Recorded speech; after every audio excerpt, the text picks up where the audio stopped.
আজ ৮ই মার্চ আন্তর্জাতিক নারী দিবস। প্যারাল স্পোর্ট সম্মান জানায় ক্রীড়াক্ষেত্রে ছড়িয়ে থাকা সেই বিরল প্রতিভাদের, যারা তাদের অদম্য জেদ, নিষ্ঠা ও পরিশ্রমে আজ সাফল্যের শিখরে। তাদের সেই লড়াইকে কুর্নিশ জানাতেই আমাদের বিশেষ সেগমেন্ট খেল অনন্যা। ভারতের মহিলা ফুটবলে অনন্য কীর্তি গড়েছিলেন জালান্দা ডিসুজা। ১৯৮৮ সালে ভারতীয় মহিলা দলের হয়ে প্রথম আন্তর্জাতিক ম্যাচে সুইডেনের বিপক্ষে হ্যাটট্রিক করেছিলেন এই লেফট স্ট্রাইকার। ফুটবলের পাশাপাশি অসামান্য চিত্রশিল্পীও তিনি। রং তুলিতে ফুটিয়ে তোলেন জীবনের না বলা অনেক কথা। সবকিছু নিয়েই বিশ্ব নারী দিবসে প্যারাল স্পোর্টসে নিজের প্রতিক্রিয়া জানালেন জালান্দা ডিসুজা। क्या है पता नहीं, हम सब वो मैच जो था, सीरीज जो था, इंडिया टीम में पहला बार खेला। तो बहुत अच्छा लगा क्योंकि हम सब जीत गया। और पहला तो हैट्रिक जो हो गया वो मेरा था फर्स्ट मैच में। मैं मालूम नहीं था ऐसा हो जाएगा, हम लोग तो जीतने को गया था और ये हुआ तो बहुत अच्छा लगा। तो वो स्वीडन के साथ हम जो खेला फर्स्ट इंटरनेशनल, तो वो मेरा दिल को बहुत क्या बोलेगा नजदीक है। तो मेरा हिंदी थोड़ा इतना ज्यादा अच्छा नहीं है, तो सॉरी फॉर दैट। यस, सो ऐसा है। और या बाद में दूसरा टूर्नामेंट या वर्ल्ड कप में या एशियन कप में भी दूसरा स्पॉट में रखा हम लोग ना इंडिया। तो सबसे ज्यादा हमको हम जीत गया वो पसंद आता है। क्या है कि मैं जब खेलती थी तब भी मैं पेंटिंग करती थी, मतलब स्कूल में भी पेंटिंग करती थी। तो मेरे को शौक था पेंटिंग को जाने के लिए। तो मैं पेंटिंग कॉलेज में अटेंड करने के लिए मेरा ये दिया है। तो मेरा पेंटिंग और प्लेइंग सॉकर दोनों बराबर हुआ, मगर 2-3 टाइम में पेंटिंग छोड़ना था क्योंकि मेरे को ये प्रैक्टिस करने के लिए टाइम नहीं मिलता था। क्योंकि वो तो सारा दिन है, पेंटिंग कॉलेज में सारा दिन है, फ्रॉम 10 to 4:30 वो था।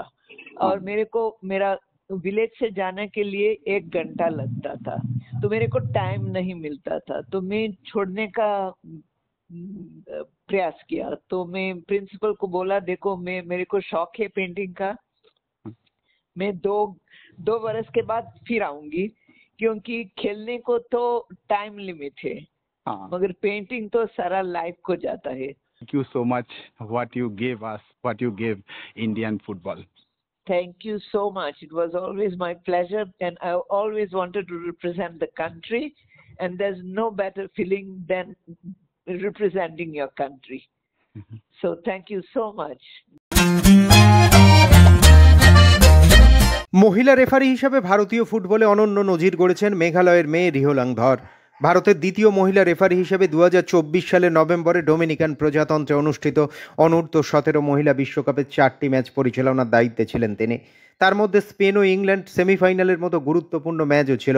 34 বছর বয়সী রিহোলাংয়ের পরবর্তী লক্ষ্য কোরিয়ায় এএফসি মহিলা ক্লাব চ্যাম্পিয়নশিপ কোয়ার্টার ফাইনাল ম্যাচের দায়িত্ব সামলানো।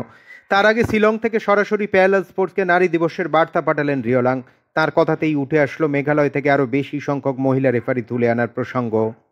Recently, I came from Nepal for that international women's championship, and then next week I'm going to Korea for AFC quarter final. Okay, AFC quarter final between, women AFC club, yeah, AFC club championship women. Oh, it's quarter final match for the quarter final match. Yeah, and one is Rangdajet United Football Club. Yeah, Rangdajet. Yeah, so I did talk with Eugene Son. He's a former international, like a national team from India. So he used to be a player for Bengaluru FC also. Who? So I did talk Eugene Son Lindo. Eugene, no. Yeah. Eugene Lindo. Eugene. Oh yes. no. Oh, Eugene Lindo. Okay. Yes. So you have to talk more with them. In future also. Yeah, I keep on interacting with them. Last year also I did, so this year also we did. So we are planning for that. Let's hope it This will will work. be the best resolution on the Women's Day for Yeah. you. So I mean, this year I did plan. I did talk with one association, district association. I'm planning to shift there to to promote not just women, even men's as well. okay. Because we have few men's national referees also from our state. So I'll try to help them. In Maybe association with the when I have less- Rangjaded, yes. if they have at least shown interest. Okay, thank you. Nice. All the best for AFC. When you are leaving for AFC? On 19th. 19th. Okay, Yes. okay. Good. Thank you so much. Thank you. I'll be keeping in touch. ঘরে বাইরে সংসার সামলেও পেশাদার জীবনে সাফল্য পেয়েছেন এমন নারীদের সংখ্যা কম নয়। তারই মধ্যে উজ্জ্বল দৃষ্টান্ত ভারতের টেবিল টেনিস তারকা মৌমা দাস। মা হওয়ার পর নানা প্রতিকূলতা কাটিয়ে আবারও ফিরেছেন টেনিস বোর্ডে।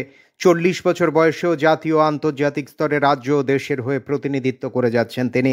সেই মৌমার কথাতেও উঠে এলো মহিলা ক্রীড়াবিদদের যন্ত্রণার নানা খুঁটিনাটি বিষয়। নারী দিবস তো একটা স্পেশাল ডে আর কি বলাই যেতে পারে। তো এটা নট অনলি কোনো স্পোর্টস পার্সন কে ইনলিড করে, মানে সব রকম, আমার এখানে আমার মা আছে, কাকিমা আছে, সবাই। কারণ ওদের আমার মনে হয় ওদের কষ্টটা আরো বেশি টাফ। ওরা 24/7 কাজ করে আর কি। আর ওদের কোনো অফ ডিউটি হয় না, যেমন আমরা কি একটু ব্রেক নিয়ে আর পাচ্ছি না, আমরা এটা করতে পারি। বাট ওদের ক্ষেত্রে আমি দেখেছি, স্পেশালি যারা টোটালি ফুললি হাউস ওয়াইফ, আমি আমার ঠাকুমাকেও দেখেছি, আমার দিদাকেও দেখেছি। কারণ যেহেতু আমি ছোটবেলা থেকেই জয়েন্ট ফ্যামিলিতে মানুষ হয়েছি, মানে চোখ খুলতেই আর কি 10-15 জন আর কি, বুঝলেন তো। তো সেটাই আর কি, সেটা আমি আমার মেয়েকেও দিচ্ছি আর কি। থেকে জন্মাবার পর থেকেই সবকিছুর একটা প্রথমে সে একটা বেবি হয়, তারপর সে গ্রোন আপ চাইল্ড মানে গার্ল হয়, তারপর তার আফটার বিয়ে হয়ে গেছে একটা অন্য মানুষের সাথে, তাকেই গিয়ে অ্যাডজাস্ট করতে হয়। বলবো নারীদেরকে আরো সাহায্য করুন, একে অপরের সাথে সাহায্য করলেই অনেক ব্যাপারটা খুব ইজি হয়ে যায়, না তাকেও এগিয়ে নিয়ে যেতে সাহায্য করতে হয়। অবভিয়াসলি নারীরা বাড়িতেও যেরকম করে বাইরেও সেরকম করে। হ্যাঁ, আমি আমার তরফ থেকে প্যারালাল স্পোর্টস কে নারী দিবসে অনেক অনেক শুভেচ্ছা জানালাম। খুব ভালো হোক, সবকিছুই ভালো করে এগোক আর কি, খুব সাপোর্ট করুক। কারণ আপনারা লিখলেই মানুষ পড়বে আর মানুষ সেটাই জানবে। So thank you and thank you.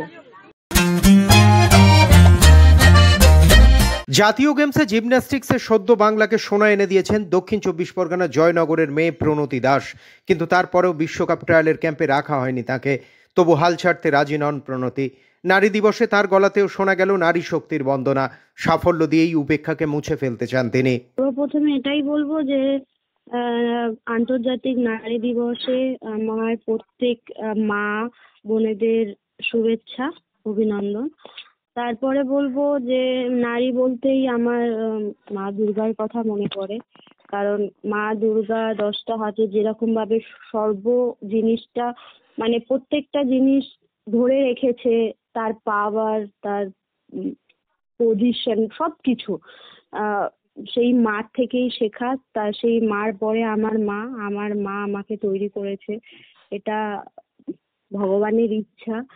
আর মা নারী মানে একটা সহ্য ক্ষমতা বলতে পারো, একটা লড়াই সব দিকে। যারা হাউসওয়াইফ তাদেরও একটা লড়াই, যারা স্পোর্টস পার্সন তাদেরও একটা লড়াই, যারা